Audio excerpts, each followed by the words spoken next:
Finance Minister, sir, thank you very much for your time. I'd like to start by asking you a slightly general-sounding question, but what is the response that India has got here in the several meetings that you've had, both with heads of state and global business? Well, the vibes are positive about India. There's a huge amount of curiosity on India. There's a very large amount of investor interest in India. So foreign governments are taking India very seriously. Almost most important governments are having bilateral meetings with us here, and some of the biggest corporations of the world are looking for India as a possible destination where they could expand their activities, or if they are not already there, then enter India, and therefore most of the queries have been in that direction. Okay. I'll get to the macroeconomic situation in India right now. You've been raising taxes on fuel as prices come down. Would you continue to do so if we continue to see a decline? And attached to that question, because it's part of revenue raising, is what update you could offer us on the disinvestment process, because you're yet to meet your targets for the year. So two separate questions. As far as petrol and oil prices are concerned, the prices are coming down. I can't answer what will happen in future. But then, of course, there's a lot of benefit we've passed on to the consumer, because the prices of petrol and diesel have been linked to the market. There have been reduction on 9 occasions, and therefore that reduction on 9 occasions has been passed on by the oil companies to the consumer. Some benefit the oil companies have subsumed themselves, not for profit, but the oil companies themselves have also suffered a serious loss on account of inventory losses. So they can't suffer a loss and pass on to the consumer. They buy at a particular price, but by the time the oil is sold, the prices have gone down, and therefore they lose in the process. It's for this reason that part of it goes to the oil companies. The government has independently raised revenue for the simple reason that we inherited a manufacturing sector which was either flat or negative. And the economy was not in the best of shape.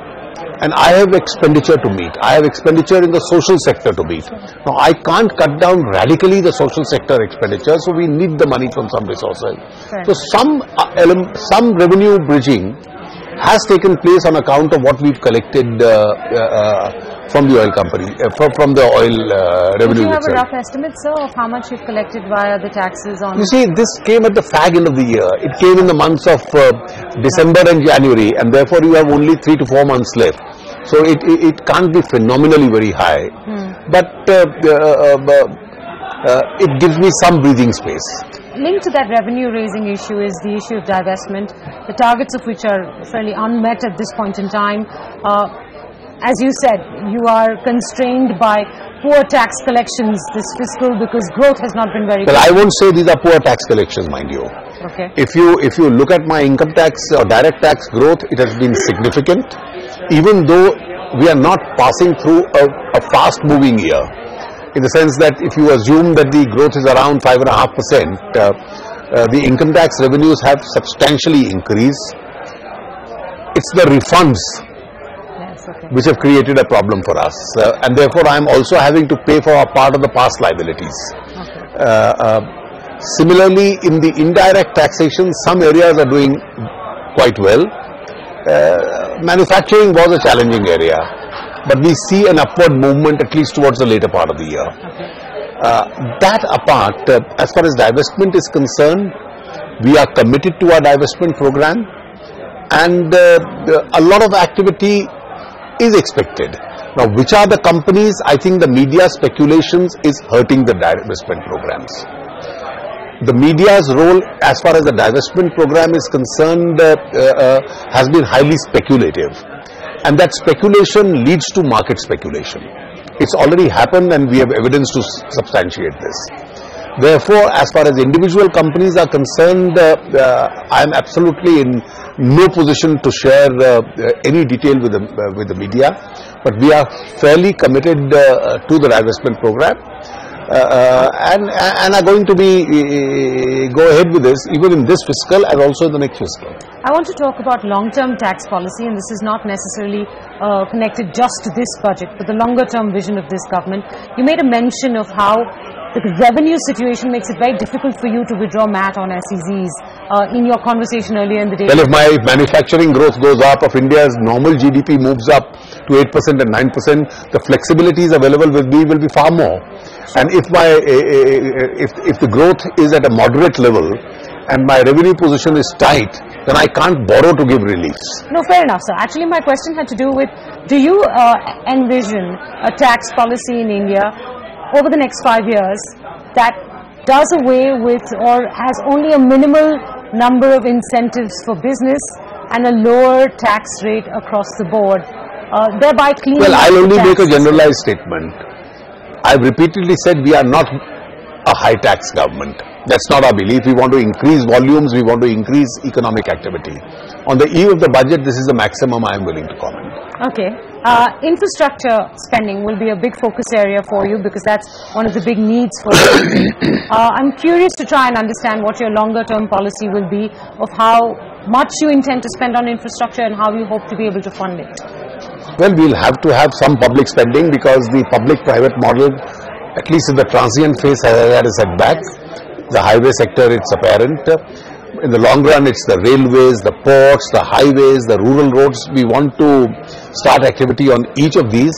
There will be public spending, there will be private spending which will be encouraged, and of course infrastructural financing from international sources, because that's investment where capital is available much cheaper. We are going to encourage people to do that, and that's exactly what we are doing in Davos. But could you give me a longer term vision on how much money you hope over the next few years? Well, I don't think I'd go into the specifics at this stage. At this stage, okay. You also mentioned in your interaction in Davos, earlier in the day, that you intend to stick to the target of a sub 3% fiscal deficit in the years to come, in the next 3 years. Some of that will happen through tax buoyancy as growth picks up. But the rest will depend on a more aggressive disinvestment/privatization program, I imagine. How else could you be raising revenue? Could you talk us through what the other sources of revenue could potentially be as you head towards meeting that fiscal deficit target? Well, the government raises its revenues. For instance, you raise them from divestment, you raise them from taxation, you raise dividends that you get, you raise them from spectrum sale, and there are various other sources. So as economic activity is going to pick up, government's capacity to raise revenue is going to increase. I am not in favor of increasing rates of taxation because that could prove counterproductive to the economy. But are you eventually going to look at privatization of some sort, sir? Well, privatization in the case of companies at the moment which require to be privatized, that is companies which are not doing well, and therefore today the government can't keep funding taxing people in order to fund losses year after year. So there are a large number of companies, and I think at an appropriate stage when the concerned ministries speak to us as to how those companies could be revived. Certainly this is one possible roadmap that we could. Would you be willing to offer any names of companies? No, I don't want to get into speculation at this Okay, stage because no names have been worked out. When do you expect investment will start picking up in this economy? You see, these are not predictions I'd like to make in terms of time frame, but I think we are quite close to that point because there are a large number of areas where investors are waiting to come in. They only want to be doubly sure about the credibility and of the decision-making process and the stability of policy as far as Indian economy is concerned. All right, we'll leave it there, Mr. Jaitley.